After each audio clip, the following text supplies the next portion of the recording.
Morning everybody, welcome back. Here's just a super quick update for you on what I've been doing since last time with this new layout I've got. So if you remember, I mentioned I'd bought this piece of wood in a car boot sale for a £5, and I've now nailed closed the opening doors that it had on one side. So it's now just simply a flat piece of wood ready for the layout. It fits quite nicely on this shelf here, as I mentioned before, so that's where it's going to sit when I'm working on it most of the time. And I've given it a couple of coats of some dregs of this stuff I had that's been sitting on my garage shelf for 15 years, and that's brought it out quite nicely, particularly on the side there with nice wood grain. I can't see it too well against this dark light, but yeah, I'm hoping to sort of keep that side exposed because that looks quite nice. And I've just quickly put out some loose track here just to show you the sort of idea I've got. So as I mentioned before, this is going to be a simple, small layout, shelf layout with a country station and a goods shed. So my idea is a small hidden area here. The entry point to the layout will be a bridge there that obviously hides the other side. Electrofrog point, a runaround loop, another electrofrog point, buffer stop here.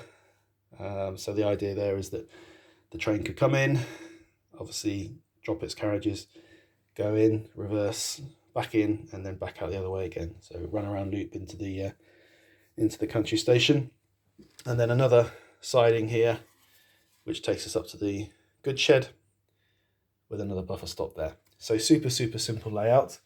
That's pretty much what I think I'm going to do here with this small area that I've got, and then obviously just build up the scenery around it. So nothing too ambitious. Now, because I've got electrofrog point here and here facing each other, my understanding is that I'll need to have an insulating join here and here, because otherwise as soon as they're got the power flowing through, they will short circuit. I won't need any insulating points here because this one goes on to a dead end, so this one can just carry on as normal.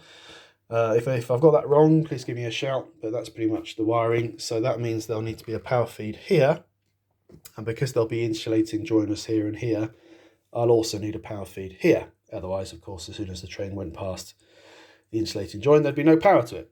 I won't need any power here because the power will continue to flow from here through these turnouts all the way up to this one, as long as obviously they're pointing in the right direction. So that's what I'm looking at, and that's what I'm going to be working on next. So once I've got this properly in place, I'm going to put the track together. Then I'm going to give it all a test, just applying some power clips to it with some crocodile clips. I always forget the name of those, just to check that everything's working and I've got my insulating joints correct and I've not made any mistakes. And then once I've done that, I will mark out in Sharpie pen where the track is, and somewhere around here, oh here we go, I've got a little bit of leftover cork which I used on a layout a long time ago, so I shall then put in place the cork, gluing it onto the wood here where the track will go. So the track will then be laid onto the cork. So I'm not sure when the next update I'll show you is, but I've got a little bit of work to do to sort of get to the point where I lay the track and put the cork down. And thanks for watching, and I'll give you an update on progress next time.